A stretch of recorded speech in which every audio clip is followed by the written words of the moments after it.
રામદાસના અવસાનને માત્ર 4 દિવસ જ થયા હતા. 12 દિવસનો શોક ચાલી રહ્યો હતો. એક દિવસ અચાનક એક કાર તેના ઘરની સામે આવીને ઊભી રહી. તેમાંથી એક માણસ બહાર આવ્યો અને શોકમાં બેઠેલા લોકોની વચ્ચે ગયો.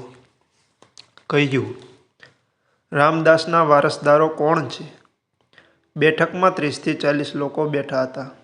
તેઓ બધા અચાનક આવો પ્રશ્ન પૂછનાર વ્યક્તિ તરફ જોવા લાગ્યા.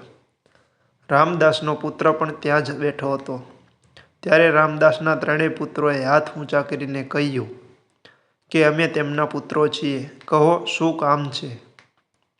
તે વ્યક્તિએ રામદાસના ત્રણેય પુત્રોને ધ્યાનથી જોઈને કહ્યું કે 20 વર્ષ પહેલાં રામદાસ મારા શહેરમાં નોકરી કરતા હતા. તે સમયે તેણે મારી પાસેથી કેટલાક પૈસા ઉછીના લીધા હતા. તે રકમ હવે વ્યાજનો સમાવેશ કરીને હવે તે 20 લાખ રૂપિયા થઈ ગયો છે. આજે હું એ પૈસા લેવા આવ્યો છું. આ વ્યક્તિએ આટલું કહ્યું કે તરત જ ત્યાં હંગામો મચી ગયો. રામદાસનો મોટો દીકરો જે સરકારી નોકરીમાં હતો, તેણે ઊભો થઈને કહ્યું કે મારા પિતાએ તારી પાસેથી પૈસા ઉછીના લીધા હોવાનો તારી પાસે શું પુરાવો છે? તે માણસે હસીને કહ્યું, હું વકીલ છું. હું એટલો મૂર્ખ નથી કે કોઈ પુરાવા વિના જ આવું. મારી પાસે પૈસાની લેવડ દેવડ માટેનો કોન્ટ્રાક્ટ લેટર છે, જેના પર તમારા પિતાએ પોતાના હાથે સંપૂર્ણ વિગતો લખી છે અને તેમની સહી પણ કરી છે.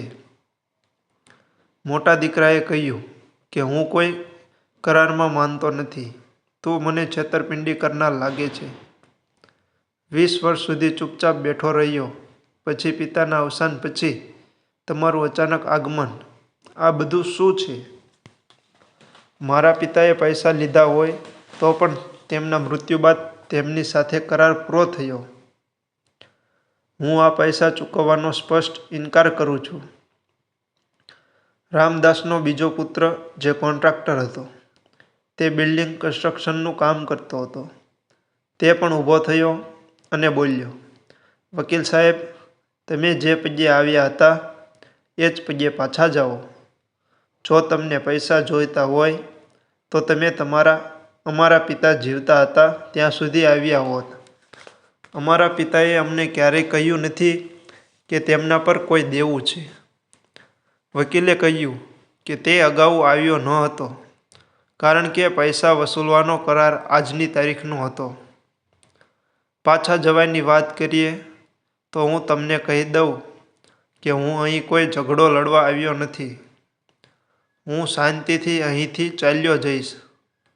પરંતુ જો તમે લોકો તમારા પિતાની લોન ચૂકવવાનો ઇનકાર કરશો તો હું કોર્ટમાં કેસ લડીશ. પણ મારા રામદાસજી સાથે સારા સંબંધો હતા. હું નથી ઈચ્છતો કે તેના મૃત્યુ પછી તેનું સન્માન કલંકિત થાય. તો હું તમને કંઈક કહેવા માંગુ છું. હું તમને થોડા સમયની છૂટ આપીશ, પણ તમે લોકો લોન આપવા માટે હા કહો તો જ. ત્રણેય પુત્રો ચૂપ રહ્યા. લોન ચૂકવવાની હિંમત કોઈએ દેખાડી નહીં. વકીલે ફરી કહ્યું કે અહીં તમારા સમાજના લોકો બેઠા છે અને સગા સંબંધીઓ પણ અહીં બેઠા છે. શું તમે લોકો તમારા પિતાનું સન્માન નથી ઈચ્છતા? અચાનક રામદાસનો નાનો દીકરો દિનેશ ઊભો થયો અને કહ્યું કે તમે મને સાબુત બતાવો. હું પિતાનું પૈસા ચૂકવવા તૈયાર છું. આટલું બોલતાની સાથે જ તેની પત્ની, જે અન્ય મહિલાઓ સાથે દરવાજે ઊભી હતી અને આખી વાત સાંભળી અને સમજી રહી હતી, તે ઝડપથી બહાર આવી અને પછી તેના પતિનો હાથ પકડીને અંદર લઈ ગઈ. અને તેણીએ કહ્યું, તમે આ શું કહો છો? આટલી મોટી રકમ ક્યાંથી ભરશો? આપણી પાસે તો 20,000 પણ નથી. તમારા ભાઈ કેટલા સમૃદ્ધ હોવા છતાં પણ ચૂપચાપ બેઠા છે. તો પછી તમારા પિતાનું ઋણ ચૂકવવાનો આટલો મોટો બોજ તમે કેમ ઉઠાવી રહ્યા છો? દિનેશ પાસે થોડી જ જમીન હતી અને તે મજૂરી કરીને પરિવારનું ભરણપોષણ કરતો હતો. પતિ પત્ની કોઈક રીતે ત્યાં પોતાનું જીવન જીવતા હતા. દિનેશના બે મોટા ભાઈઓ સમૃદ્ધ હતા અને આરામથી જીવન જીવતા હતા. એક ભાઈને સરકારી નોકરી હતી અને બીજા ભાઈનો પણ સારો ધંધો હતો. પિતાજી જીવતા હતા ત્યારે બંનેનો ઉછેર કર્યો અને જ્યારે પિતાની તબિયત લથડવા લાગી રહી હતી ત્યારે નાના ભાઈ દિનેશની જવાબદારી બંને મોટા ભાઈઓને સોંપી હતી. પરંતુ બંને ભાઈઓ પોતાની જવાબદારીઓને ક્યારેય ન સમજ્યા અને પોતપોતાના જીવનમાં વ્યસ્ત થઈ ગયા. ન તો તેણે દિનેશને કોઈ ધંધામાં મદદ કરી કે ન તો તેને ક્યારેય કોઈ રીતે આર્થિક મદદ કરી. દિનેશે પણ ક્યારેય તેના ભાઈઓને ફરિયાદ કરી ન હતી. ભગવાને તેને જે સ્થિતિમાં રાખ્યો હતો તેમાં તે સખત મહેનત કરીને પોતાનું જીવન જીવી રહ્યો હતો.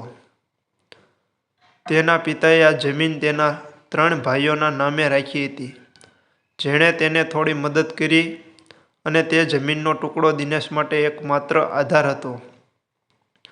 પણ હવે એ જમીન પણ તેના નસીબમાં નહોતી, કારણ કે આજે તે પણ જવાની હતી. દિનેશે તેની પત્નીને કહ્યું કે તે તેની જમીન વેચી દેશે પણ તેના પિતાનું નામ બગાડવા નહીં દે.